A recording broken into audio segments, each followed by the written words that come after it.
સુરતની પાંડેસરા પોલીસની સરાહનીય કામગીરી। જાહેરમાં ચપ્પુ બતાવનાર મોબાઈલ સ્નેચર અને એક બાળ કિશોર એવા અસામાજિક તત્વોને તાત્કાલિક ઝડપી પાડતી પાંડેસરા સર્વેલન્સ પોલીસ અને બેસ્તાન સર્વેલન્સ પોલીસ।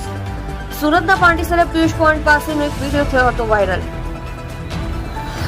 વિડીયોમાં યુવક અને અન્ય યુવકને ચપ્પુ મારતો દેખાયો હતો, જેમાં પાંડેસરા પોલીસ દ્વારા જાણવા મળ્યું કે આરોપી ઉનપાટિયાથી મોબાઈલ સ્નેચિંગ કરવા રાહદારીઓને શોધતો પાંડેસરા પિયુષ પોઈન્ટ આવી પહોંચ્યો હતો અને ત્યાં એક યુવક દેખાઈ મોબાઈલ સ્નેચિંગ કરવા જતા સામેવાળો યુવક દ્વારા પ્રતિકાર કરતા આરોપીએ ચપ્પુ કાઢી જાહેરમાં વાર કરવા લાગ્યો હતો।